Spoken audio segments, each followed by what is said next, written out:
delighted to see all of you. People question why we have International Women's Day, and the celebration has been going on since the 19-teens, and the fight for suffrage, which passed in 1920, and so women have now technically had the right to vote for 99 years, although for minority women and other women it's been a lot shorter in that time period. One of the wonderful things about being in the state of Tennessee and talking about International Women's Day is, if you're familiar with the history of the passage of the 19th Amendment, Tennessee was the perfect 36. We were the 36th vote that allowed that amendment to pass. So we have a special place in the history of women right here in the Nashville area. Today, even though we have the right to vote, women in most parts of the world are still working for equity. We feel like we're pretty lucky here in the US, but we still have some ways to go. We are very lucky to be supported by male partners and friends who believe in the importance of women's equity. And we look forward to the day that our daughters and granddaughters and so on don't have to have the conversations. Hopefully this will be a great conversation. We invite everybody to participate. And I want to introduce our panel for today, a group of three really extraordinary women that I am delighted that we have. Jarmon, Courtney Rogers, and Tamara Pierce. And I'm going to let each of them introduce themselves and tell you a little bit about who they are and what they're doing out in the Nashville community. Okay, let's see if I got it right. Okay, hello, can you hear me? I'm Jarmon. I'm Agency Director for NEPR Agency. We are an agency, public relations, and community engagement firm in Nashville. And I've been in business for 12 years. So I really work to help make sure we have inclusive communications of all types of people, no matter your age, ability, gender, ethnicity, orientation, or denomination. And so bottom line is that what I've learned about the public relations industry is that we very much look to social media or the newspaper or television to tell the stories. And people come from all types of backgrounds and stories. And I'm a storyteller by nature, and so I want to know more about who the people are and how that shapes and informs what the work is that we do. So in a nutshell, that's who I am. Hello, hello. Can you all hear me? Now you can. Yep. It's great. Hey, I'm Courtney Rogers, and thank you so much for having me here today. I have a couple of different hats. My day job is I'm the director of Pathway Women's Business Center. We're part of Pathway Lending. We're in downtown Nashville. And ultimately, we go into our existing communities and we provide opportunity. And that opportunity looks like education, resources, and access to capital. And we very much focus our efforts on women and minorities, especially trying to get women business owners, minority business owners, the access to capital that is very difficult to get.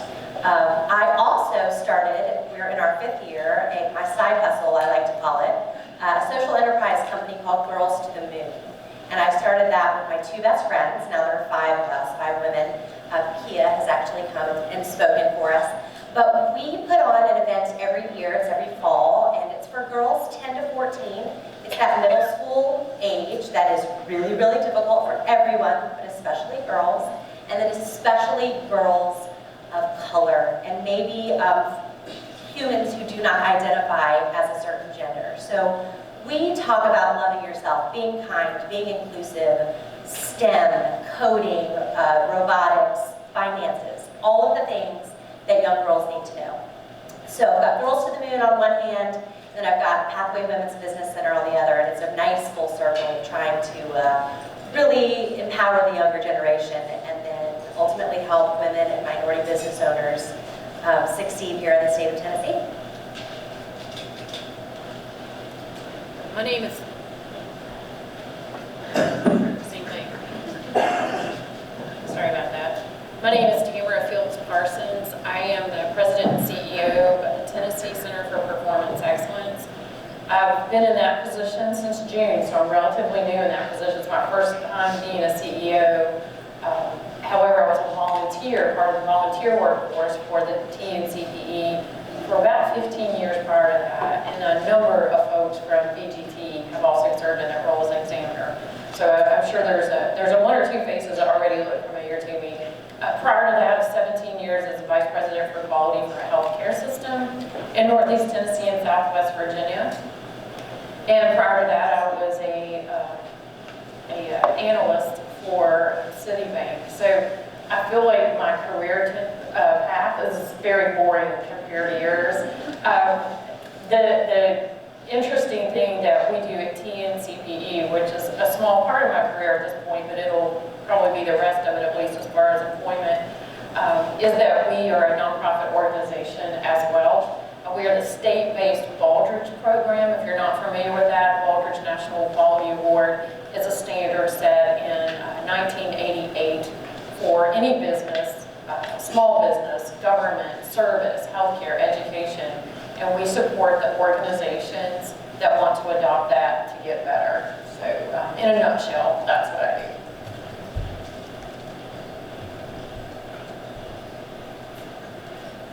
This whole unmute the mic thing. All right, let's get started with some questions. What I'm hoping is the first few questions I'm going to ask to a specific person. And I hope that will build an organic conversation up here. And then as people have comments or have additional questions, they can throw them out. And I'll run around trying to hand a microphone to you so you can ask. Feel free to raise your hands if you have questions at any point in time. But I'm going to start out with Tamara.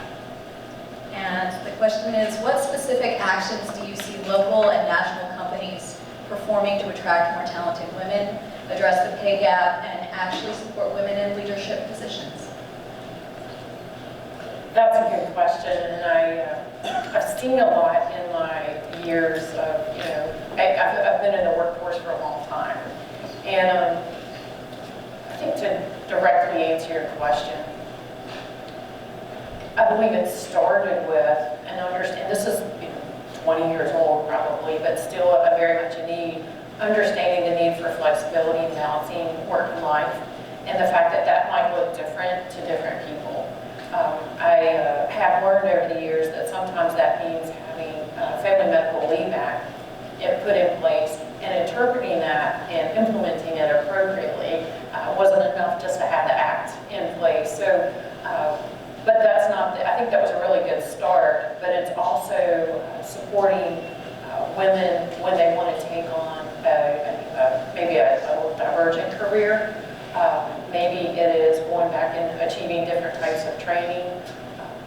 I know I've experienced and had wonderful opportunity. My first job was a Dairy Queen, and now I'm the CEO of a well-respected organization, and it's because of opportunities to get additional training and to do some internships.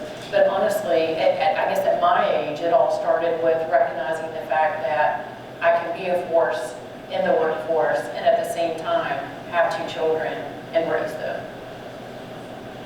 That's a great answer. Keita, Courtney, anything to add to that? I promise I'll figure this out. There we go. I'll figure it out. All right, is it on? I think it's the conversation, and I think exactly what you were saying. If we don't talk about it, and if we don't know about it, then nothing's going to change. So we still have a long way to go, I feel, especially for women of color. But I think that the right folks are hearing these conversations. The right people are starting to get around the table. And ultimately, I think women will have an opportunity to have more equality when our male allies come to the table and help as well. And I think it's interesting that you mentioned the 19th Amendment. I always like to talk about the fact that it was a man that cast his vote so that women could vote, but it was his mother who told him to do it. So if you don't know this, it's an awesome story. But yes, the conversations are happening out there, and I think we've got to have everybody around the table. It can't just be women leading the conversation. I think that's a wonderful comment, because it can't. It's all of us, right? I mean, you have to go home and you have the conversation with your husband or your dad or your brother or your kids. I don't have kids, but I know most of you do, and a lot of the people out here are raising sons and daughters, so it's very much a concern for their generation as much as for ours. I would also go to the point that we are having lots of conversations, and what I've been encouraging people is to start making some mistakes. Because we're having lots of conversations, this same conversation was happening in the 50s and 60s. It was happening in the 1900s. It was happening in the 1800s, particularly as it relates to people of color. Should we make sure that people can have the right to do things? That conversation is going to continue to happen unless we make some real intentional decisions to make mistakes. Because the conversation alone is not enough. If you're not willing to go out there and say, okay, this actually could work, or this doesn't work, then we're going to still be in the same position. Life is cyclical. I talk to the agribusiness quite often, and I talk about the Farmer's Almanac. You want to know what's going to happen? Look at the Farmer's Almanac. It's very similar to business. It's very similar to life. It's very similar to how we operate. And so that's really what I'm seeing, is that we need to go from conversation, and that's what I'm pushing, go from conversation to real action, even if you make a mistake. I think that's fantastic, and I'm going to follow up with a question for you to keep that going, and that's, what advice do you have for women who are kind of forging their own path in the business world, and where should they look for a support system? Yeah, so in my office, I have a saying, lead in every position. So my thought is that everyone should be forging their path. The other part of that is that, I thought about this morning, I thought, women are often looking for permission from some random place in the world. Who's going to give you the permission if you don't give it to yourself? And so when I think about support, my first support is myself. And that doesn't mean I'm self-made. It doesn't mean that I don't have a support system. It means that I have to have personal agency enough to stand in knowing that I'm going to run out into the middle of the street and hope a car doesn't hit me. Because that's what being in business is like, right? And most of the women in this space will understand that. And most of the people of color in this space will also understand that. It's every day you're taking this risk to jump off and you say something and hope that you're not angry or hope that someone doesn't perceive you as that way. And so when it comes to support, it also has to be that you have to have internal kind of stance of yourself. And then other support systems are things like Pathway, as an example, or the Business Incubation Center, or having a personal kind of small group of what I call personal board of directors. That's really the people who are not going to be yes people or no people. Those are the people who say, this was the goal that you had, how do I help you fulfill that goal? And even if it doesn't feel good and comfortable, but all of that really comes back to, you have to have some personal agency, because otherwise in self-reflection, you won't be able to receive it well. And I know that that's like the unpopular way to talk about this, but I am always unpopular in that way, and I'm fine with that. That we have to talk about the fact that you have to have some real internal dialogue with yourself to say, am I going to be a victim today, or am I going to be victorious? And affirm that every day I'm going to be amazing, and I am. That was incredible, thank you. And I'm going to actually jump to Courtney on this immediately, because Courtney has already described herself as having a side hustle. So I feel like the natural follow-up to this is, so how do you balance all that? Because I know you're also balancing family concerns. You run for office in Williamson County. We can get to that in a minute. But how do you add a side hustle to everything else? It's that personal board of directors. I will start by saying I don't think there is a work-life balance. If anyone has figured that out, you should be a billionaire. I think every day is different. You've got to figure out what your priorities are. I'm a single mom raising an 11, almost 12-year-old girl, so she is my highest priority. And that she was really a big motivating factor in creating Girls to the Moon. But I absolutely agree with Kia that you have to believe in yourself. And you have to give yourself permission. And I'm more of a let's ask for forgiveness instead of permission kind of person, which sometimes works out. But I started my career as a naval officer. And so I graduated from the University of Mississippi. I was the only woman in ROTC. Anybody knows about Ole Miss? Most women don't go there to join the military, right? So I graduated from Ole Miss in 2000 and went right into a career as a naval officer. I was on a guided missile destroyer out of Pearl Harbor, and I was one of very few women. And so I learned at a very young age, 22, gosh, almost 20 years ago, I have to give myself permission to be bold and to be productive and to be exactly what I'm supposed to be.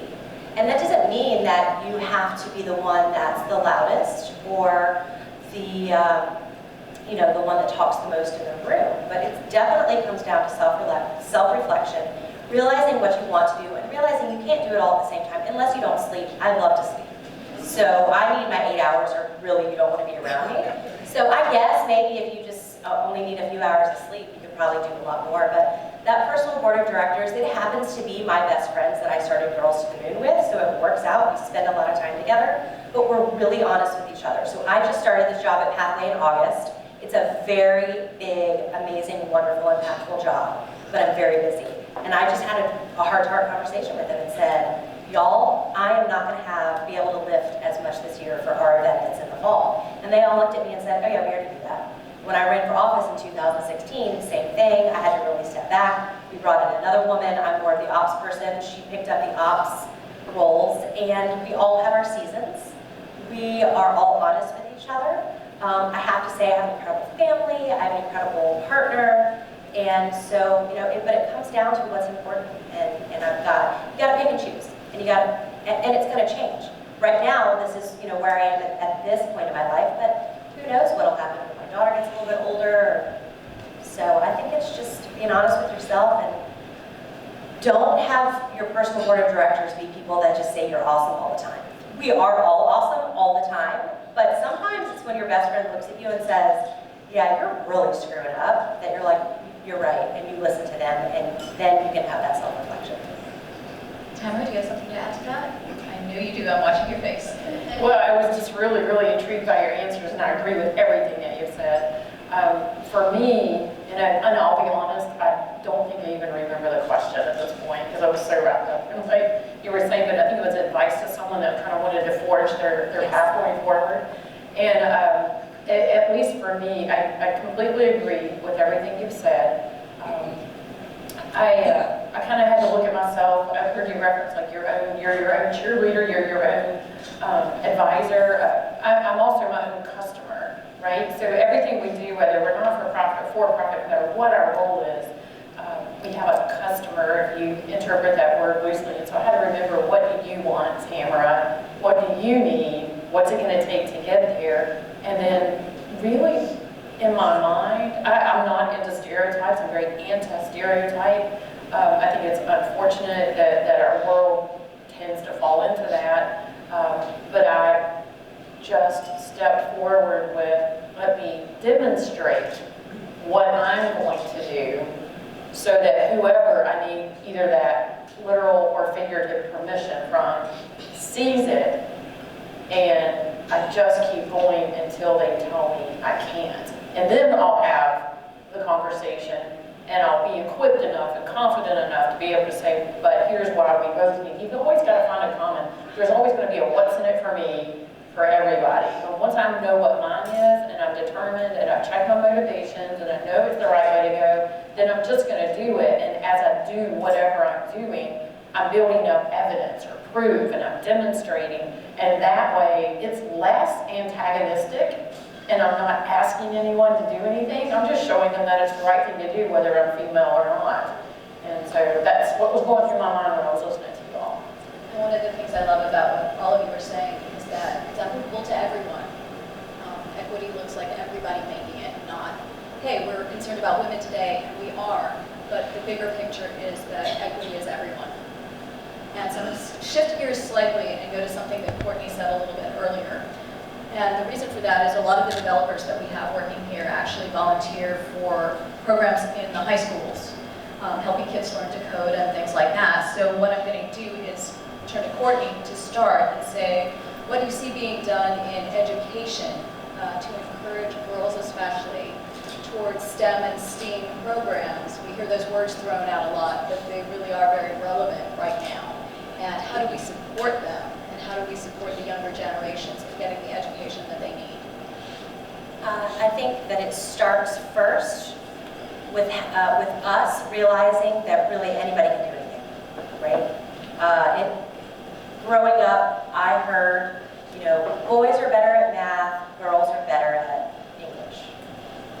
It may or may not be true depending on who you are, but I think it's really, really important for those of us who have children or are around children. You don't have to be a parent. You've got nieces, nephews, you're volunteering, whatever it is, to start with anybody can do anything they want to do.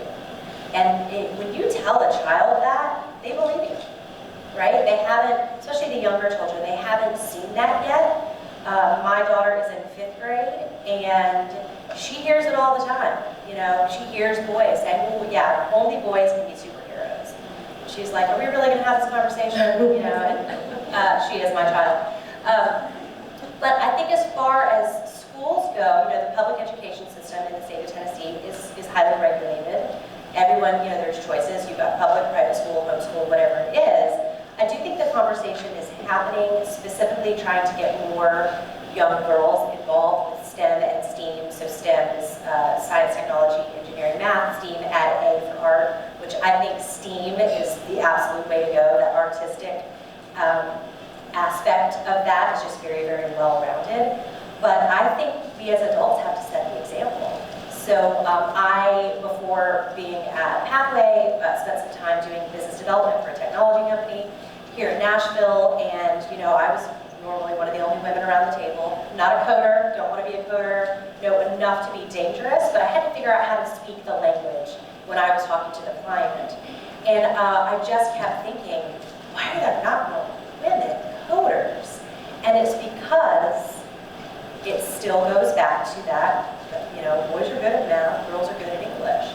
And so, you know, volunteering, showcasing that you have the skills, being really proud of your skill set. If you're a woman, talking about that, volunteering in groups where you're showing a young girl, oh yeah, I'm a coder, or I'm a what fill in the blank, a typical, that might be a typical male role. And then for the men, also volunteering, but maybe you're volunteering with young girls and explaining exactly what you do and saying, anybody can do this. It's just if you want to do it, you can do it.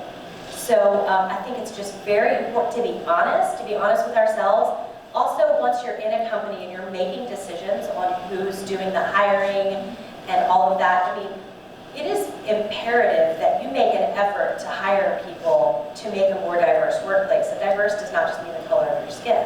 I mean, diverse as in age, as in gender, as in skill sets. And you have to be very, very, not just saying, oh yeah, we're a diverse workplace, but you've got to do the work. And you've got to go places and go hire people who don't look like you and who aren't like you. And that's hard work, you know, and I think we hear diversity a lot. We hear diversity and inclusion. Diversity is asking someone to the dance. Inclusion is asking them to dance at the dance. So you can go hire diverse people, but if you're not really engaging diversity in the workplace, then I think we're doing ourselves a disservice. That's great. Kia or Tamara, you got a follow-up to that? Yeah, I'll jump in.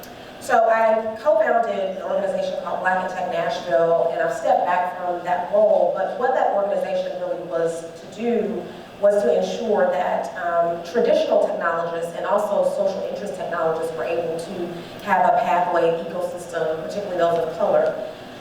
When I think about STEAM and STEM, I think what we really have to start thinking about is the T of technology, not just being that you physically put your hands on a computer, but you also have some social interests. So I'm a social interest technologist where I'm going to be concerned about things like the digital divide or the lack of diversity in Wi-Fi options or things like that. So that's really one piece. The other piece is that I think we have to think about the E in that engineering as entrepreneurship. Very often we hear entrepreneurship as, oh, I don't own a business. Well, that's not what entrepreneurship is. I'm a born entrepreneur all my life, but I also had jobs for other people. Courtney is an entrepreneur, an internal entrepreneur, intrapreneur. And so when we think about engineering, it's all about coding and decoding. That's the same thing entrepreneurship is. It's about innovation and disruption and hacking. It's the same tools that you need to be an engineer. You need to be an entrepreneur. And so I'm not going to walk around and necessarily say I'm an engineer, but I am engineering things that we do every single day, engineering, re-engineering the way we communicate, recoding the way people think about how they show up in the world and excellence. And so when we come from that perspective, then we can think of STEAM and STEM in a much more holistic way, and not just, well, I have to look this way, be this way, or show up this way, but that every single person in the whole world can benefit from those attributes. Because one of the things I'm very concerned about relative to our education system is that our young people are only learning to learn and not learning to think. And engineering and entrepreneurship, adding arts in, is really about adding math and all the other tools of that. That's really about how you think. It's really about looking at problems and the solutions and all the ways in which you can solve them. And so if we come from that perspective, I do agree wholeheartedly that we then can have a very different relationship and not just go to the science class and not just go to the math class when it's time to present this information, but really go to every single class and say, this is how you can re-engineer the way you think. Because no matter what program they go into post K-12, they have to rethink about how they're going to show up in the world. Because machine learning is really going to put black and brown people out of business. And I'll give you an example, and then I'll get back to you, which is I went to Kroger one day, early morning after boot camp, and none of the lines were open, only the self-checkout, and I just so happened that day to get a bunch of groceries. And so I told the guy, I said, listen, if they put more of these in here, you're not going to have a job. And so I did my thing, I did my self-checkout. The next day I had forgotten something, so I went back around the same time, and he was on that line. And I said, he said, I heard what you said. When we use machines, when we use robots to do our jobs, we know that black and brown individuals are not getting as much access to the tools of robotics and the machinery. And so when that happens, then they don't have the access, so they're put out of jobs like Walmart, and you're seeing it at Walmart, at Kroger, at every major store. You're starting to see McDonald's even has where you can go up and press buttons. That means people are out of jobs. So we've got to re-engineer the way we think, generally, not just in our industry. That's a fantastic response, and yes, this is on. Okay, I'm going to actually jump into a question that I planned for Tamara because it's a good follow-up, which is, with your experience in business, is there really a potential for true meritocracy out there in the world in terms of prioritizing skill and knowledge, or is it something that we really can't have? And meritocracy, prioritizing everybody, again, in terms of age, in terms of color, in terms of gender, all of these things. So let me make sure.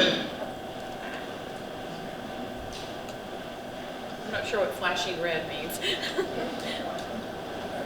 This is why we have Rebecca. We have a microphone that we could use for it. I think I'm. Here, let me give you this one. Make it easier. Sorry about that. Not sure what I did. So walk call right that. from Rob's camera. Great, shove in the back of her And hand. that might have been just enough diversion for me to go, I wonder what she just asked me. But I think it was.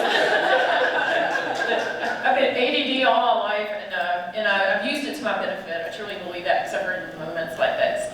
But I think, if I remember correctly, it's where are we, or where do we need to go as far as prioritizing one skill or another? Am I catching it? And meritocracy, how can we, I'll try to project, how can we reach any kind of true meritocracy in the business world? How can we prioritize skill and knowledge and the things that people bring to the table effectively? So I like this question, and I'm processing my thinking at the same time. I'm hearing it at the same time you are. So I'll probably make some of those mistakes that you recommended that I make. I'm going to demonstrate that for everyone right now. And I'm going to go back to this criteria that I'm making a career out of right now because I've been familiar with it for 15 years. And it's not so much that I want to talk about it, but the message behind that, the value, the return on the investment of time to use it, is that it's a systems perspective, a holistic perspective, a very inclusive perspective of the work that you do. Now, if I take that mentality and apply it to skill sets, knowledge, education, background, culture, propensity to learn, propensity to just want to not participate, people that speak up, people that are for whatever reason don't want to speak up. I've worked with all kinds of people. I just left an organization where we have 15,000 employees, and now I'm working on recently grown to 3.5. It's quite an adjustment. But in adjusting to that, I've seen the value, being an improvement-focused job for so many years. I have seen the value of different skill sets and different knowledge, and I believe that because of the pace, and again, I'm thinking out loud here, because of the pace of change of the entire world, because of the pace of change in technology, because of the pace of change in organizations and businesses, those that recognize that we need to have, and when I say balance, I don't mean equal, I just mean whatever it needs to be for that moment, for that topic. When we recognize, those that recognize that this skill set is important in this conversation, and this background or culture is important in this conversation, but it needs to vary, and we need to be agile enough to ebb and flow. Those are the organizations and businesses that are going to be able to move in that direction, move there quickly, and they're going to excel. And then other organizations, businesses or departments or individuals are going to see that, start having the conversations that we've mentioned before, figure out why. Why were you able to get on the edge of this? Why were you able to do these things? And then they're going to learn that first have to get to know each other, have a respect for what each person brings to the table, don't see their name, their color, their gender, their background, or anything else, and actually separate from that. I think we'll move in that direction. I kind of went like this way to try to get to an answer, but that's absolutely the way I've learned to look at it, and I'll never look at it another way. It's the most valuable way to approach things. And I'm going to follow that up with a good question for all of you, which is how do you make your voice heard in a situation that isn't particularly diverse and inclusive? How do all of us make our voices heard? I think it's so important to understand that you may be speaking for someone else who is too afraid to speak up at that moment. So sometimes you got to be the one that's bold, and you've got to be the one to say what other people are thinking, because the minute you say it, so let's say you're in a situation where you feel like, I am on a committee and for an event, and all of the speaker recommendations, though they were all very intelligent, well-spoken public speakers, they were all white women. And I looked around the room, and we only had one woman, and this is an event for women, there's only one woman of color on the committee, and it was not her responsibility to say it was mine. And I said, I'd like to make the recommendation that we're just more thoughtful about the speakers that we're bringing to this room. And then about 6 other people were like, oh my gosh, I was thinking the same thing. So sometimes you're the one who says it, and it opens up a great conversation. Sometimes you may say something and it's wrong, and you're gonna have a tough conversation. But you never know the people who are waiting for you to be the one to say it. And I think what Kio was saying earlier about lead, and no matter what you do, leading doesn't mean that you have to be in charge. Leading doesn't mean that you're always making the decisions and you're bossing people around. Leading can be bringing up that tough conversation.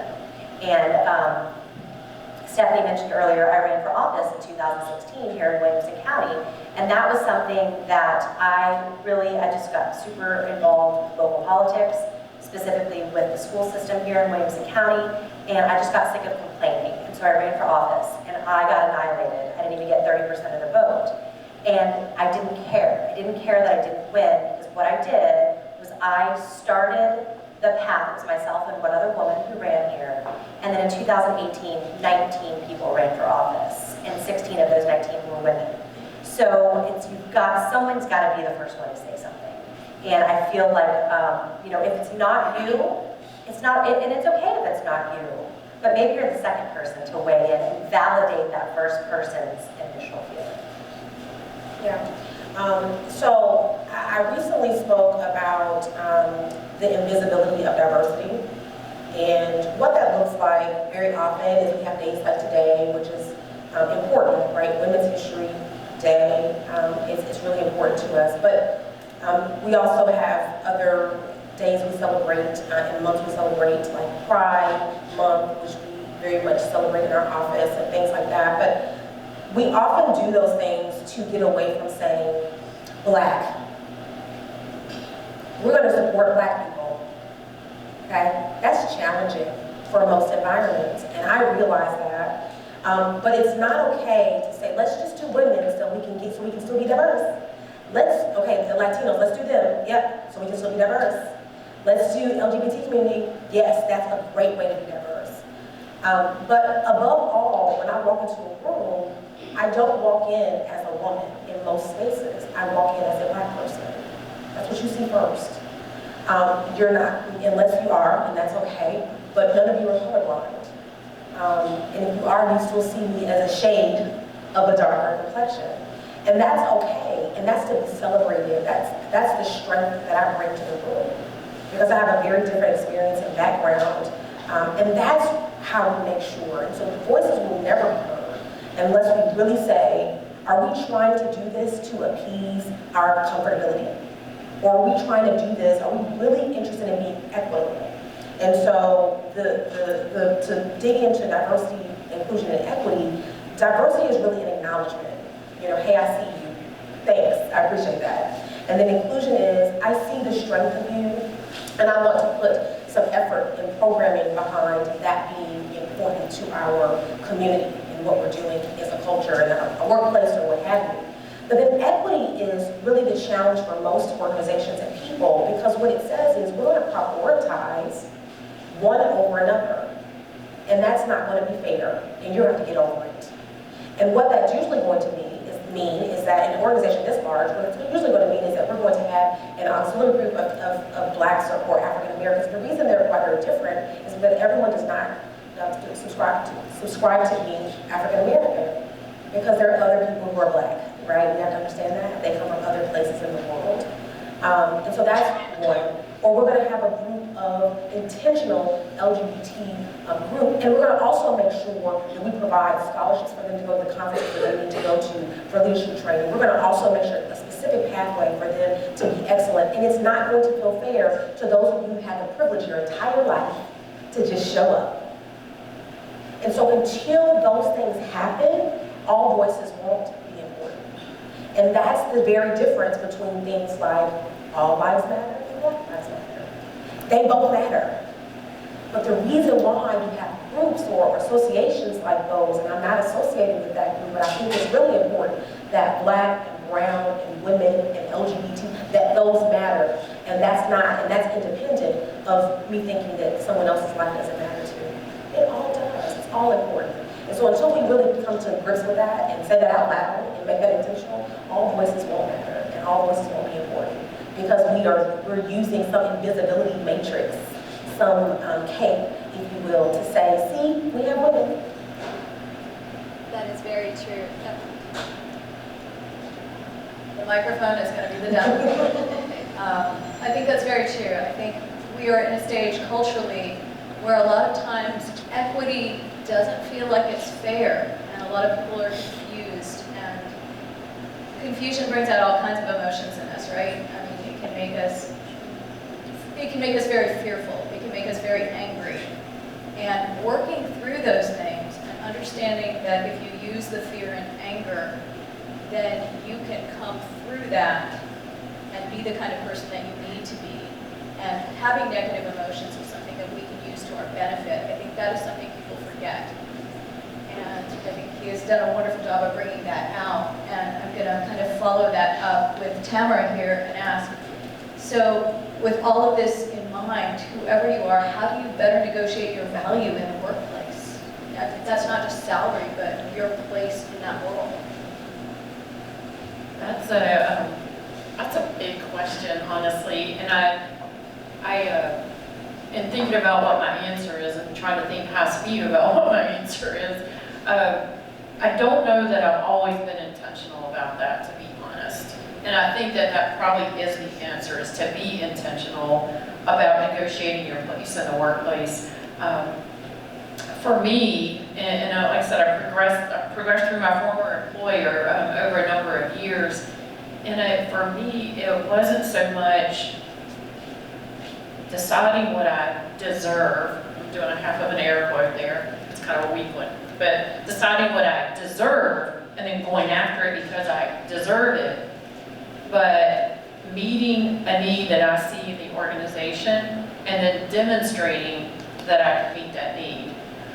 So not ever going, and then, you know, even if it's subtle, not coming in with a defensive, I'm ready. I was raised by a woman's liver in the 70s and the 80s, and thank goodness for my mom. At the same time, there was part of her approach that I was like, I'm not going to be using that when I get older. And so when I would go in, and I have actually asked for promotions and asked for additional responsibilities, I kind of build my case to demonstrate why I'm qualified and what's in it for this organization, not why you need to treat me fairly, because I just go in there expecting that they are going to hear what I have to say, they're going to see what I have to offer, they're going to give me the opportunity, and I've already gone in with, here's what I'm going to do next, and again, just keep going until somebody tells me to stop. So I think that to negotiate our place in the workplace, it's just show me.